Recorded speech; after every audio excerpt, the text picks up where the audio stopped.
libro de Números, capítulo 14, para leer un texto de la palabra de Dios que vamos a estar exponiendo. Pero a manera de introducción y antes de leer el texto, la semana anterior habíamos terminado de exponer el capítulo 13 del mismo libro, donde estuvimos viendo cómo Moisés había enviado a los 12 espías a la tierra prometida, precisamente a explorar la tierra, y cómo ellos se fueron unidos y regresaron divididos. Cómo ellos trajeron dos reportes diferentes: el reporte de la mayoría de parte de 10 de los espías, el reporte de la minoría de parte de 2, Josué y Caleb, que estaban incitando al pueblo, estimulando al pueblo a tomar la iniciativa de ir y conquistar esa tierra precisamente. En medio de esas dos opiniones contrarias, se produjo una revolución, si usted quiere, se produjo una rebelión de parte del pueblo. Y por eso comenzamos diciendo el sermón anterior, el mensaje anterior, que habíamos querido titular ese mensaje como la peor rebelión del pueblo, parte 1, y esta es la segunda parte de ese mismo mensaje. Y no sé cuántos de ustedes se han percatado hasta ahora por qué yo he usado ese adjetivo de la peor rebelión. Pero lo cierto es que aunque el pueblo se había quejado en múltiples ocasiones y lo ha hecho de forma repetitiva, no es menos cierto que en todas esas ocasiones la queja fueron contra Moisés. Pero en esta ocasión ellos pasan la línea y elevan la queja hasta Dios mismo. Y por otro lado, a pesar de que el pueblo había estado en duda de si debían haberse quedado en Egipto o no, y a pesar de todas sus quejas, ellos nunca hasta ahora habían tratado de sustituir a Moisés como líder, pero ellos han llegado a ese punto y han tratado precisamente de lograr que Moisés pueda ser sustituido. Y con esa introducción yo quiero leer entonces los primeros 12 versículos del capítulo 14 del libro de Números. Entonces toda la congregación levantó la voz y clamó, y el pueblo lloró aquella noche. Murmuraron contra Moisés y Aarón todos los hijos de Israel, y les dijo toda la congregación: ojalá hubiéramos muerto en la tierra de Egipto, ojalá hubiéramos muerto en este desierto. ¿Y por qué nos trae el Señor a esta tierra para caer a espada? Nuestras mujeres y nuestros hijos vendrán a ser presa. ¿No sería mejor que nos volviéramos a Egipto? Y se decían unos a otros: nombremos un jefe y volvamos a Egipto. Entonces Moisés y Aarón cayeron sobre sus rostros en presencia de toda la asamblea de la congregación de los hijos de Israel. Y Josué, hijo de Nun, y Caleb, hijo de Jefone, que aún eran de los que habían reconocido la tierra, rasgaron sus vestidos. Y hablaron a toda la congregación de los hijos de Israel diciendo: la tierra por la que pasamos para reconocerla es una tierra buena en gran manera.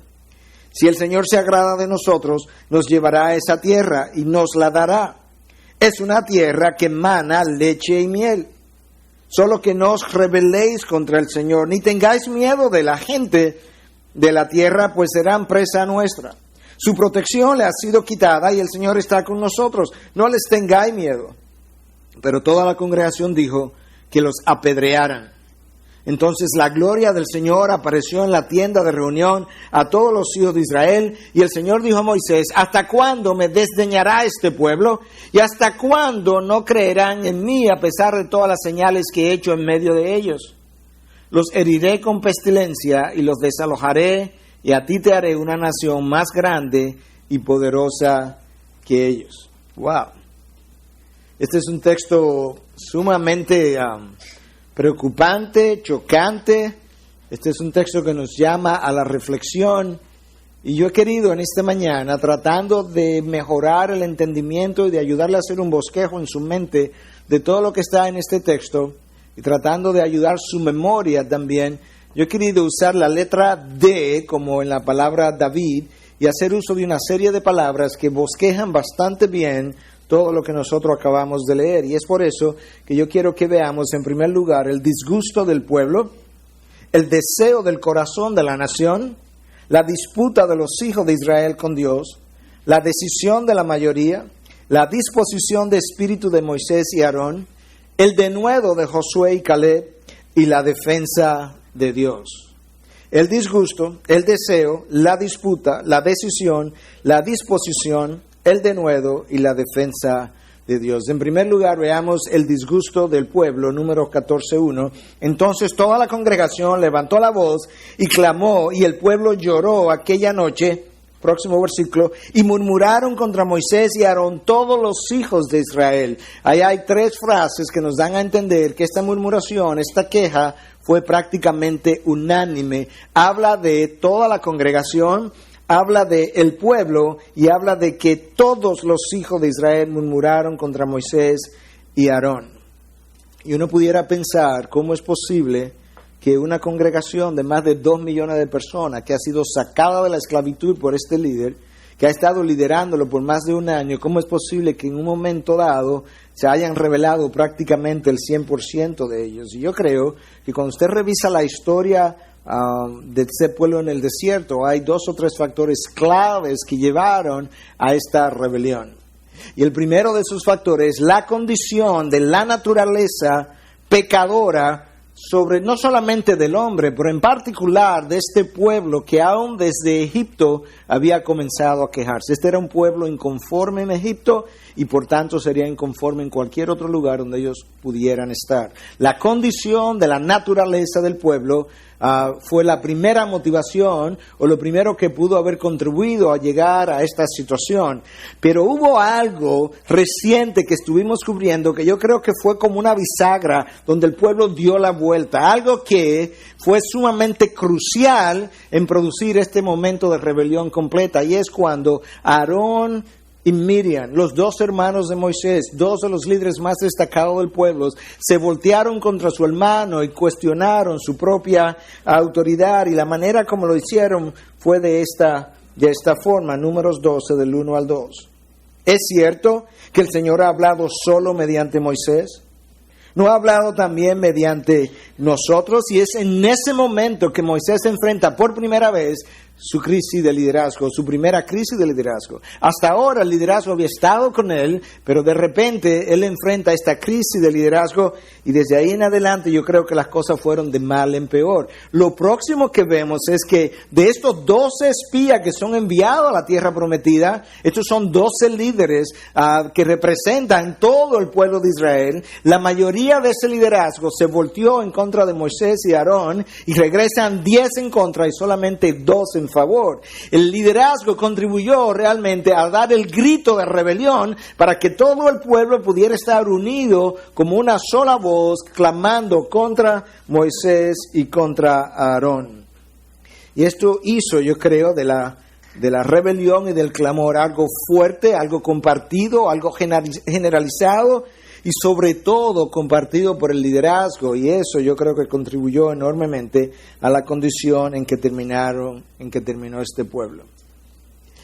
Pero mientras yo reflexionaba sobre este pasaje, me llamó poderosamente la atención algo que quizás no me había preguntado anteriormente. ¿Dónde estaban los 70 ancianos de Israel? Porque solamente yo oigo de Josué y Caleb que se levantaron en favor de la causa de Jehová. ¿Dónde estaban aquellos a quienes se le había confiado la responsabilidad de ayudar a Moisés a llevar la carga?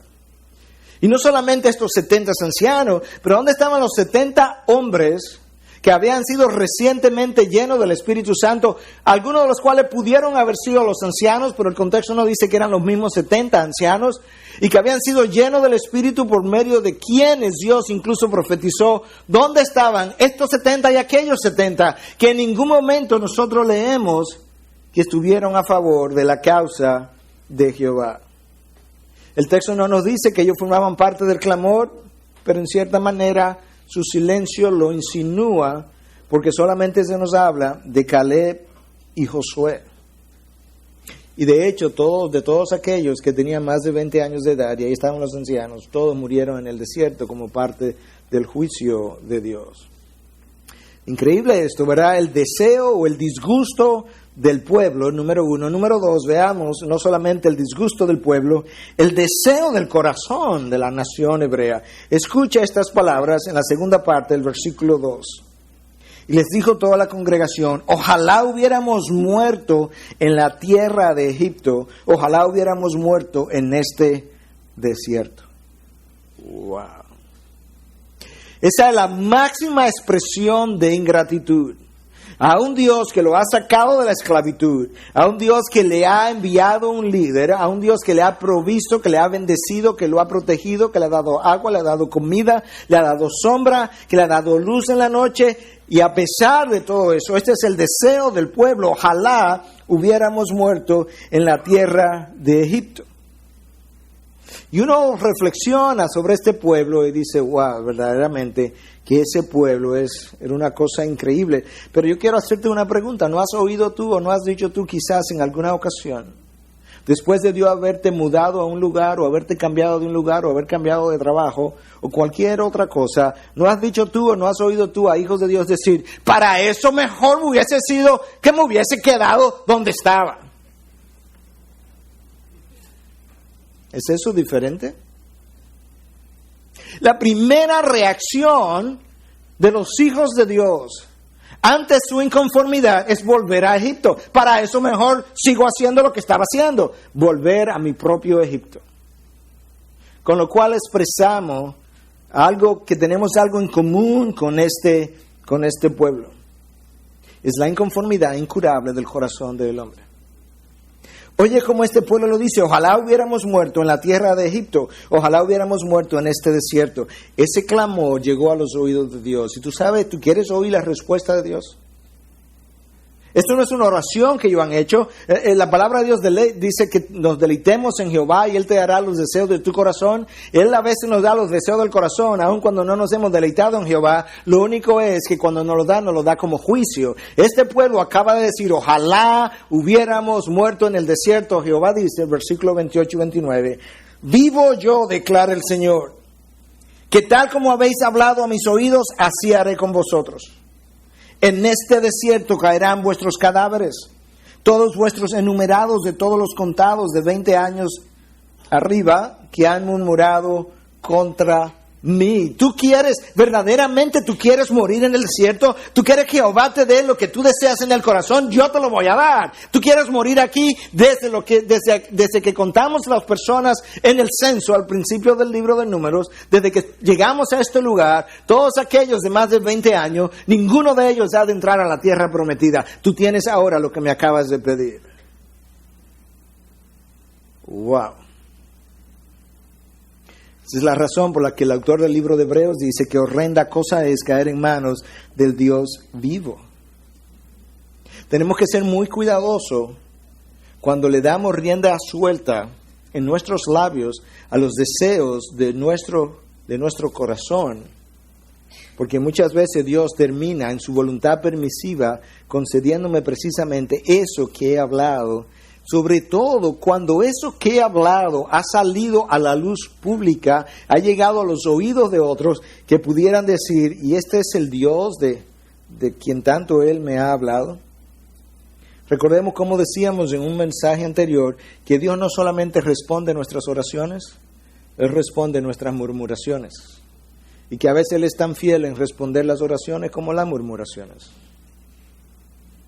Veamos no solamente entonces, en tercer lugar, veamos no solo el disgusto del pueblo y el deseo del corazón de ese pueblo, veamos la disputa de los hijos de Israel con Dios. Versículo 3. ¿Y por qué nos trae el Señor a esta tierra para caer a espada?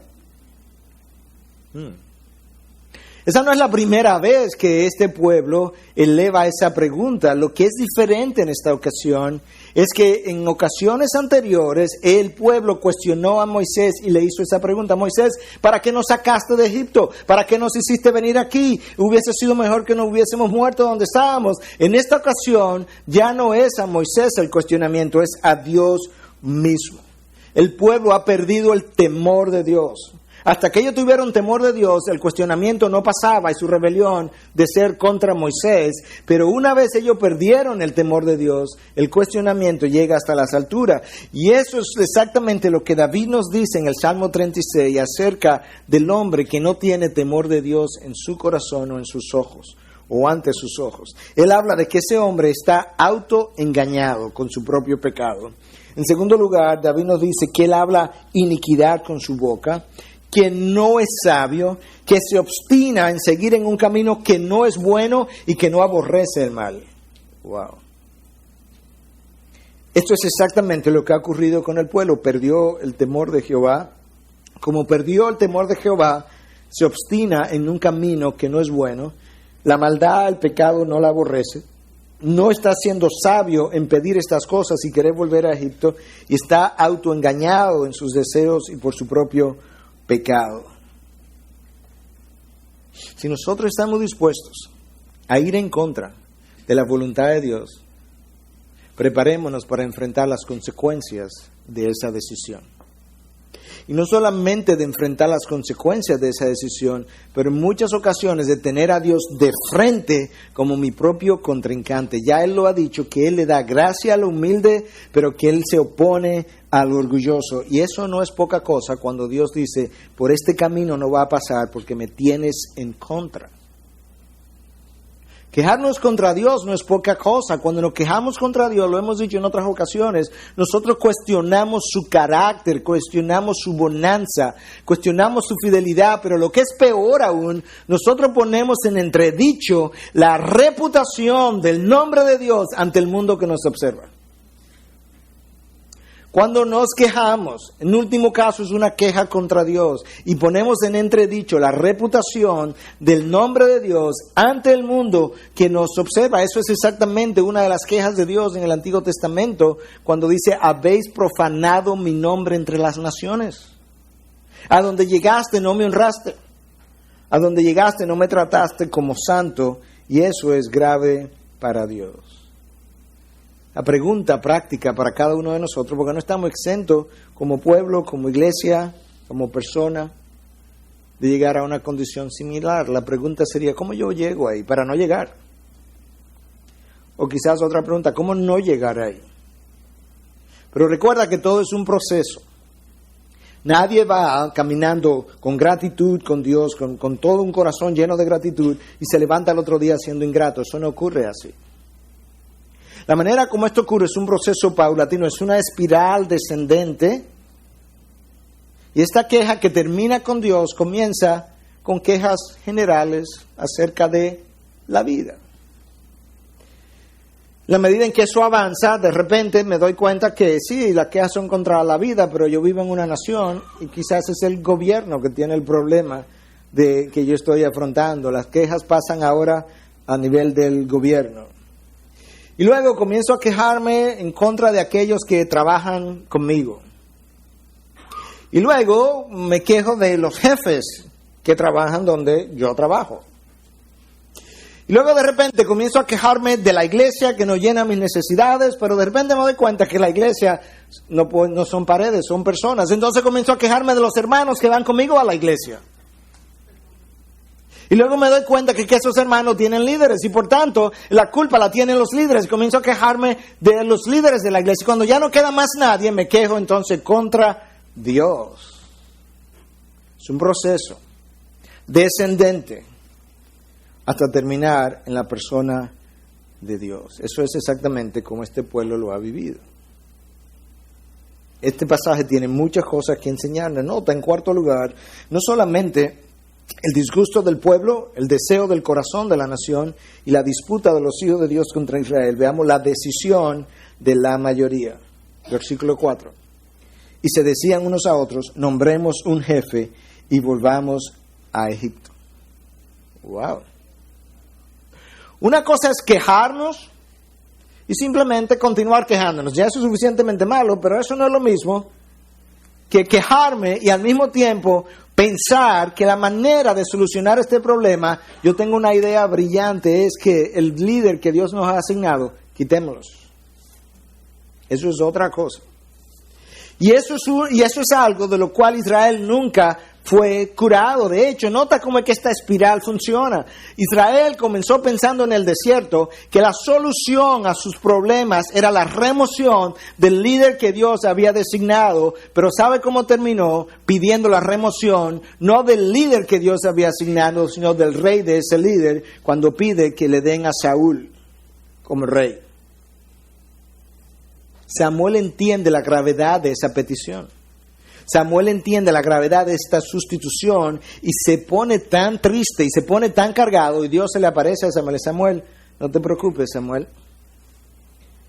No llores, no te cargues, que no es a ti que te han rechazado, es a mí cuando han pedido a Saúl. Wow. Primero la sustitución del líder del rey, y luego, cuando eso no nos resolvió el problema, la sustitución del rey mismo. Y Dios, en su voluntad permisiva, se lo permitió. Tenemos que ser cuidadosos al caminar con Dios y comenzar a ver las cosas que nos están llegando y comenzar a darle gracias a Dios por cosas que no son parte de su voluntad primera, sino de su voluntad permisiva. Porque muchas veces eso es parte de su juicio. Y sabes una cosa, esta gente no solo pensó nombrar un líder. El texto insinúa como que ellos lo pensaron. Nehemías 9:17 nos dice, no fue que lo pensaron, fue que lo hicieron. Oye lo que Nehemías 9:17 dice, que ellos endurecieron su cerviz y eligieron un jefe para volver a su esclavitud en Egipto. Esto no fue un pensamiento, esto fue una acción. Aquí hay un golpe de estado que estamos a punto de darle a Moisés. De manera que ahora no tendremos el líder de Dios, sino el líder del pueblo. El líder popular. Y lo que ocurre es que cuando el creyente experimenta descontento, y ese descontento no es resuelto, la próxima cosa que él hace es añorar volver a su Egipto, el Egipto que él conocía. Y en ocasiones él puede hacer eso solo, pero si él necesita de otro líder que lo guíe, él se va a buscar otro líder que lo guíe de regreso a Egipto. Y como decíamos de manera anticipada en el mensaje anterior, yo quisiera haber estado ahí y poderle preguntar al pueblo qué ellos pensaban, que cuando ellos sustituyeran el líder de Dios y decidieran regresar a Egipto, que en ese transcurso, en ese camino, Dios le iba a seguir visitando con maná todos los días, que Dios le iba a proteger del sol todos los días, que Dios le iba a dar luz en la noche, que Dios lo iba a preservar de los peligros del camino, que Dios iba a proveer agua para ellos como lo hizo durante todos estos días. ¿Pensaban ellos realmente que ellos podían contar con la bendición de Dios yendo en contra de su voluntad? A veces la terquedad es así. Que lo piensa de esa manera o ni siquiera lo piensa porque ha perdido la razón. Si nosotros no queremos cambiar o caminar por los caminos de Dios, vamos a tener que enfrentar el camino sin su provisión, sin su protección, sin su bendición. ¿Sabes? Dios te da un chance, te da otro y te da otro, y no sé cuánto Él da, pero Él tiene un número X de ocasiones, que varía de circunstancia a circunstancia y de persona a persona, de hecho a hecho. Yo no voy a tratar de hacer a Dios predecible. Sería quizá el peor pecado que yo pudiera cometer. Pero Él te da un número X de chances. Terminados los chances, Él hace el decreto de su juicio. Y una vez el juicio decretado, no hay forma de devolverlo atrás. Porque Dios no es hombre para que mienta, ni hijo de hombre para que se arrepienta. Una vez Dios ha decretado, como lo hizo en esta ocasión, de los que tienen más de 20 años en adelante, nadie me va a entrar a la tierra prometida por los próximos 38 años y medio de deambular por el desierto. No importa cuántas veces hubiesen venido a Dios a pedirle que le perdonara por esa acción, no había forma de que eso pudiera ser cambiado. El decreto estaba dado, el juicio estaba decretado, y como Dios no es hombre para que mienta, ni hijo de hombre para que se arrepienta, ya no había nada que se pudiera hacer.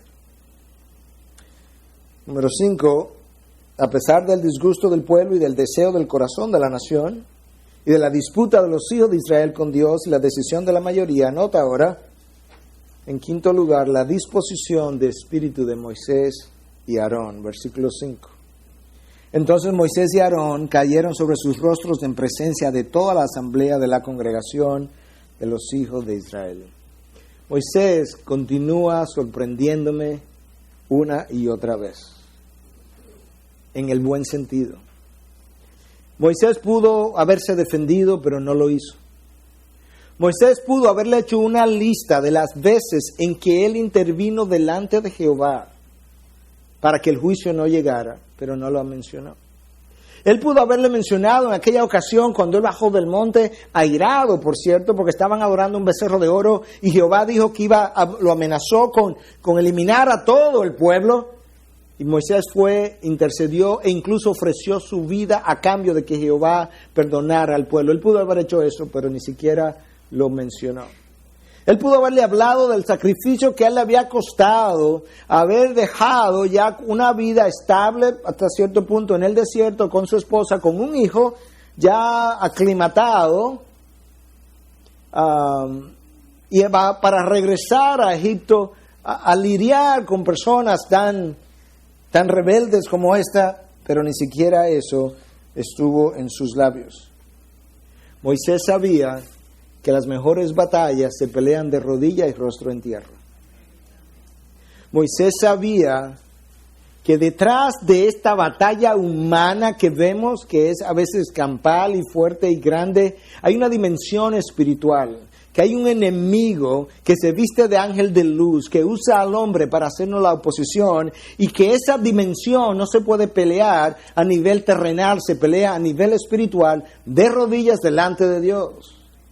Moisés verdaderamente creía, entendía y creía que ciertamente cuando Jehová le dijo a Abraham, yo soy tu escudo por delante y por detrás, Moisés sabía que eso era una realidad.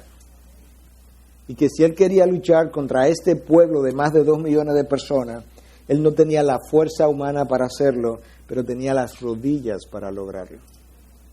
Y él se fue rostro en tierra y comenzó a orar.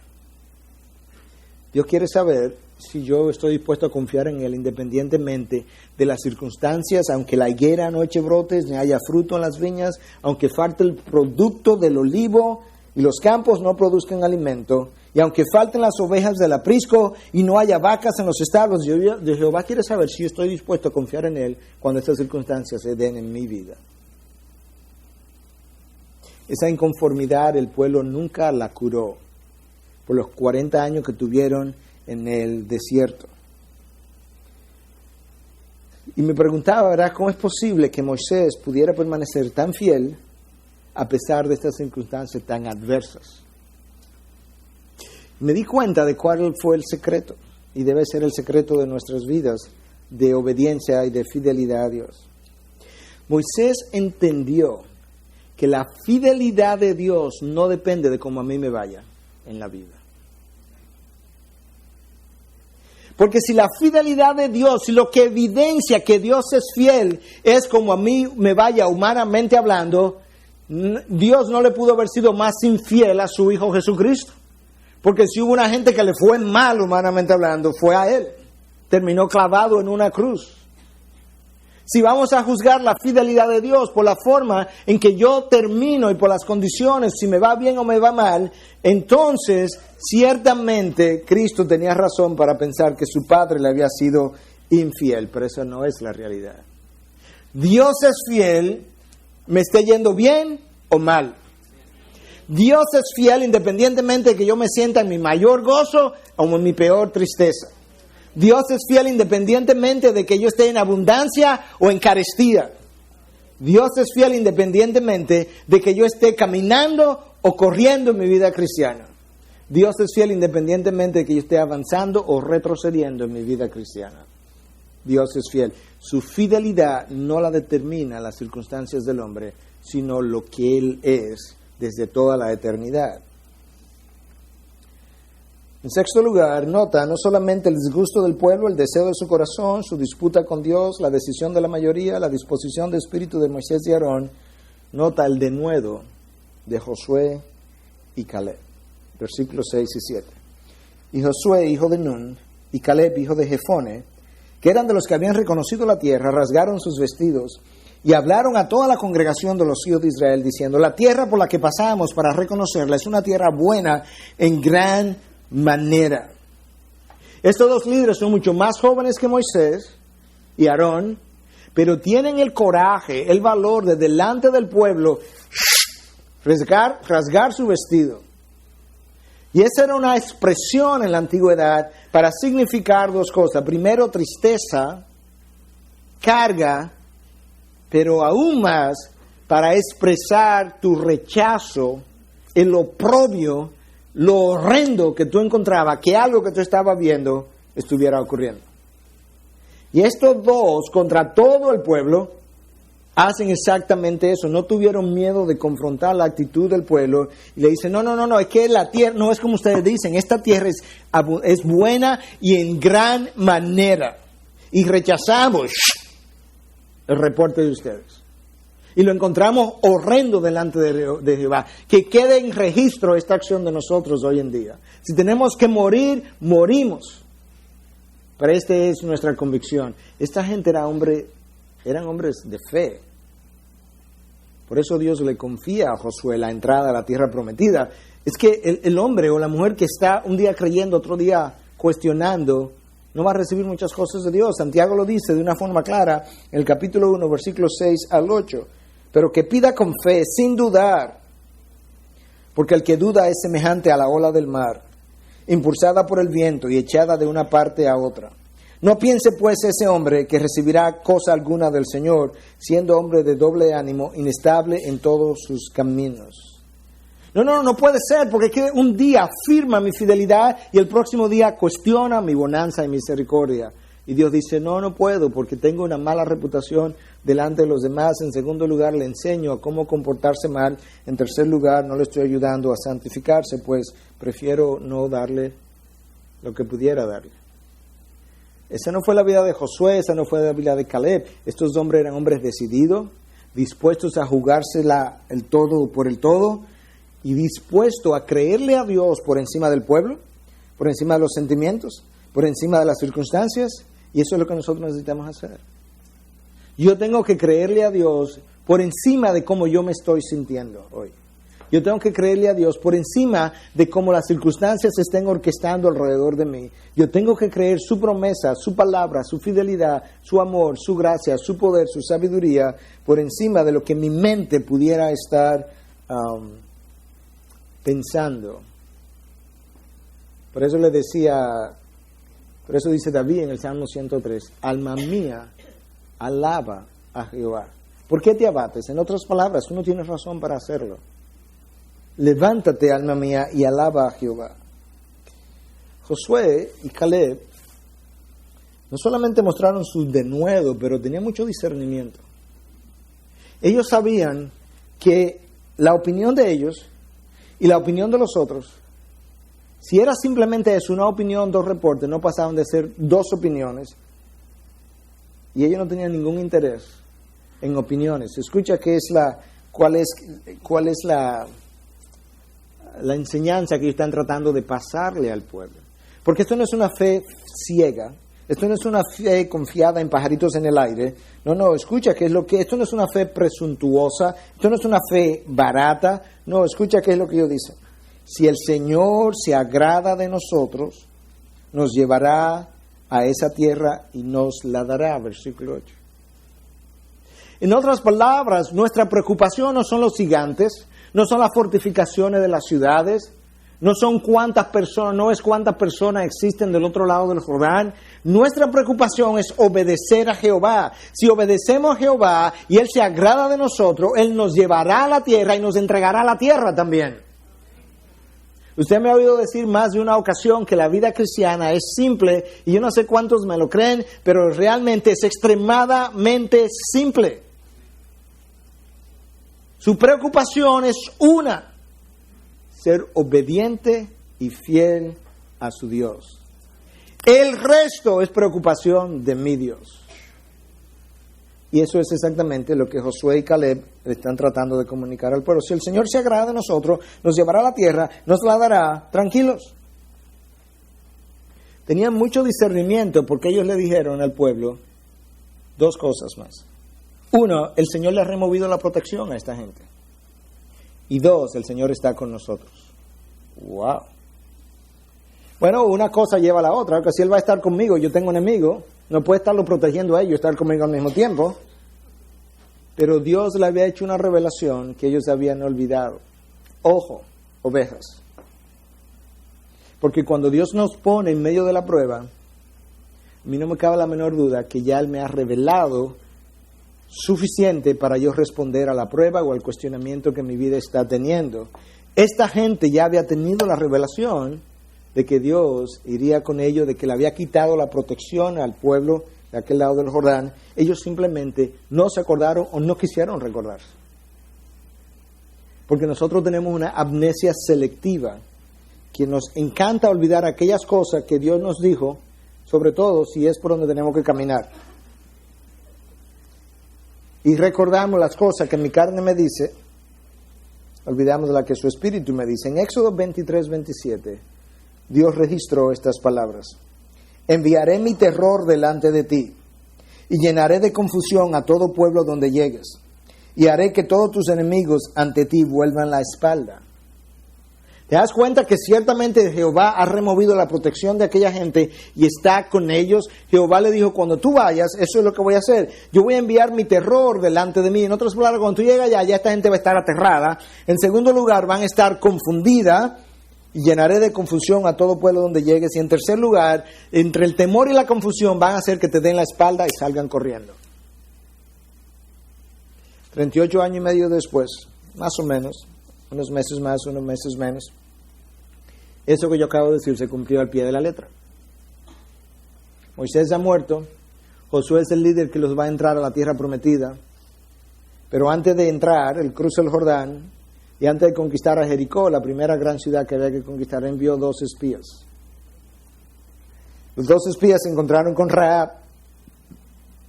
Ella tuvo que esconderlo porque lo descubrieron, pero tuvieron una conversación con Rahab. Y Rahab le dice, en Josué 2, 10 y 11, porque hemos oído cómo el Señor secó el agua del mar Rojo delante de vosotros cuando salisteis de Egipto, y de lo que hicisteis a los 2 reyes de los amorreos que estaban al otro lado del Jordán, a Sehón y a Og, a quienes destruisteis por completo. Y cuando lo oímos, se acobardó nuestro corazón, no quedando ya valor en hombre alguno por causa de vosotros, porque el Señor vuestro Dios es el Dios de arriba en los cielos y abajo en la tierra. ¿Tú puedes creer esto? Que casi 40 años después, cuando los espías regresan donde Josué, le dice, Josué, tú no puedes creer esto. ¿Te acuerdas lo que Dios nos dijo hace 40 años? De que Él enviaría el terror delante de nosotros. De que Él confundiría a la gente. Rahab nos ha dicho que ya no queda valor en hombre alguno por causa de vosotros. Porque el pueblo ha oído de las proezas de Dios al otro lado del río. Y Rahab dice que ella está dando fe de que el Señor, vuestro Dios, ella no le conocía todavía, es el Dios arriba en los cielos y abajo en la tierra. Wow. Número 7, y por último, observa no solo el disgusto del pueblo, el deseo de su corazón, su disputa con Dios, la decisión mayoritaria, la disposición de espíritu de Moisés y Aarón, el denuedo de Josué y Caleb, pero nota también la defensa de Dios. Versículo 10 y 12. Pero toda la congregación dijo que los apedrearan. El pueblo estaba listo para apedrear a Josué y Caleb. Defender la causa de Dios tiene riesgo. Entonces la gloria del Señor apareció en la tienda de reunión a todos los hijos de Israel, y el Señor dijo a Moisés, ¿hasta cuándo me desdeñará este pueblo? ¿Y hasta cuándo no creerán en mí a pesar de todas las señales que he hecho en medio de ellos? Los heriré con pestilencia y los desalojaré, y a ti te haré una nación más grande y poderosa que ellos. Si Dios no se aparece en toda su gloria, y dice el texto que le apareció y le habló a toda la congregación de los hijos de Israel, si Dios no interviene indirectamente, Josué y Caleb hubiesen tenido la hierba alta 2 meses después. Porque la rebelión del pueblo había llegado hasta tal punto que ya no era cuestión de si vamos para la tierra prometida o no. Hemos decidido que a Moisés le damos un golpe de estado, y a ustedes lo matamos, y todo el que se meta por delante lo matamos también.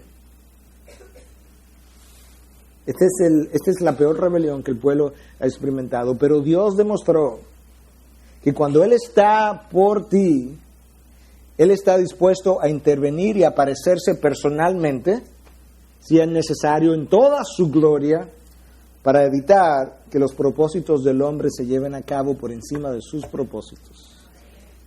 Y esa práctica de apedrear a los líderes, esa fue una práctica de la cual Israel nunca se deshizo. Cuando Cristo viene, ya llegando al final de su ministerio, reconociendo lo que ellos estaban a punto de hacerle, en Mateo 23, 27, leemos las siguientes palabras, 23, 37, Jerusalén, Jerusalén, la que mata a los profetas y apedrea a los que son enviados a ella. Jerusalén, Jerusalén, que comenzaste a tirar piedras en el desierto cuando casi matas a Caleb y a Josué, y todavía hoy en mis días, decía Cristo, continúas haciendo exactamente lo mismo. Si Dios no interviene, lo hubiesen apedreado. Esta es la peor rebelión del pueblo. Cuando tú te sientas y lees este texto, lo meditas, lo rumeas un poco, hay algunas cosas que nosotros necesitamos tomar y aplicar el día de hoy. Yo creo que es un buen momento, es el comienzo del año, es el fin de los primeros 10 años de la IBI, es el comienzo en mi corazón, en mi mente, lo puedo ver en mi mente con los ojos de mi espíritu. Esto es una segunda etapa en la que Dios nos está entrando, una etapa de mayor desafíos, retos, de mayores oportunidades, pero al mismo tiempo de mayores responsabilidades, no simplemente mayores cosas que hacer, mayores responsabilidades en mi vida de santidad, en mi vida de oración, en mi vida de compromiso con la palabra de Dios. Yo creo que eso es una buena ocasión para revisar varias cosas que aprendemos de este texto, o para resumir algunas de las cosas que ya hemos venido viendo. Y la primera que yo quiero recordar de manera de conclusión es que necesitas recordar que la vida del creyente es una vida de fe, y que la única manera que tú y yo podemos complacer a Dios es depositando nuestra confianza absoluta en su soberanía, en su carácter, independientemente de cómo luzcan las circunstancias. La vida del creyente es una vida de fe, y la única forma de tú complacerle es depositando tu confianza plena en un Dios que es soberano, que ha dado evidencia de su soberanía, que es dueño y señor de la tierra. Necesitamos recordar también que aquellos que caminan con Dios y siempre han estado y saben discernir los caminos de Dios, una vez más, aquellos que caminan con Dios y saben discernir los caminos de Dios siempre han estado en la minoría. 2 millones versus 4. Siempre han estado en la minoría. Que el hombre de Dios no pierde su esperanza cuando la mayoría no quiere ir en la dirección de la voluntad de Dios. Jonathan Edwards, quizás el más grande teólogo que Estados Unidos haya dado, un enorme hombre de Dios. Su congregación lo canceló como pastor. ¿Tú crees que él peleó? Recogió su motete, se fue, y esta lumbrera se fue a predicarle a los indios. ¿Ustedes no me quieren? No hay problema, yo no voy a pelear.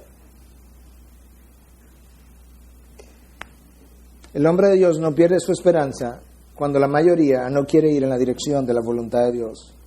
Que el caminar con Dios y liderar conforme a su voluntad, el caminar con Dios y liderar conforme a su voluntad, no es garantía de que el resto quiera seguirte.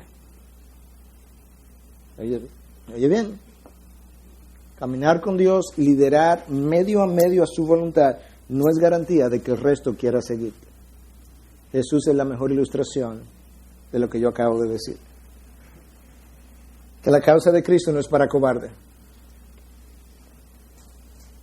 Yo quisiera que, si usted parte de esta iglesia, que usted comenzara en el día de hoy a dejar su miedo a un lado, porque la causa que estamos abrazando y tenemos la intención de abrazar no es para cobarde. Spurgeon decía que la fe se ríe de lo que el miedo llora. La fe se ríe de lo que el miedo llora. El temor es parte de la naturaleza humana, es parte de la estrategia de Satanás, pero el valor es uno de los frutos que el Espíritu Santo forma en ti, aun si no está en Gálatas 5:22. Pero el coraje, el valor, la determinación es algo que el Espíritu de Dios tiene que hacer en nosotros. Dios no nos ha dado un espíritu de cobardía, sino de poder. Eso está en la palabra. La vida cristiana es una vida de riesgos. Si usted está caminando una vida sin riesgo, usted no la está caminando. La cristiana, por lo menos. Es una vida de riesgo y es una vida de obstáculos. Porque tanto los riesgos como los obstáculos forman parte de nuestro entrenamiento y de nuestras pruebas delante de Dios. Las pruebas, los obstáculos y los riesgos forman parte de nuestra prueba y de nuestro entrenamiento. Yo quisiera ver una IBI llena de hombres y de mujeres llenos de fe, de coraje, de determinación, de paciencia para esperar que Dios obre y de esperanza en el control soberano que Dios tiene. Y eso es lo que hace la diferencia entre los que se quedan atrás y los que continúan hacia adelante. La presencia de fe, de valor, de determinación, de paciencia para esperar que Dios obre y de esperanza en un Dios que tiene control soberano de lo que ocurre en nuestro universo. Eso diferencia a un grupo de los otros, los que se quedan y los que continúan. El duque de Wellington, el general Wellington, cuando venció a Napoleón Bonaparte en la batalla de Waterloo, le preguntaron posteriormente si sus tropas inglesas fueron superiores a las tropas francesas. Y él dijo, para nada. Nosotros simplemente peleamos 5 minutos más que ellos. Nosotros continuamos un poco más de lo que ellos continuaron. Y eso es exactamente la historia de Josué y Caleb. Ellos fueron y caminaron un poco más allá de lo que el resto estaba dispuesto a caminar. En el camino hay un grupo que se desalienta y renuncia a su responsabilidad de abrazar la causa de Cristo. Pero hay un grupo que dice, la causa de Cristo yo no la he abrazado como parte de mi vida, es mi vida.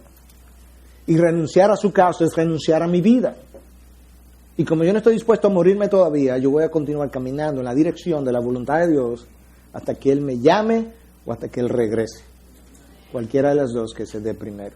Ojalá que Dios nos encuentre en este año una iglesia con un grupo de líderes, con un grupo de ovejas mucho más decididas, mucho más entregadas, mucho más comprometidas, con mayor fidelidad, con mayor compromiso, con mayor determinación, con mayor valor, con mayor fe, porque esa es la única manera de complacer al Dios que lo ha dado todo por aquellos que no valían nada.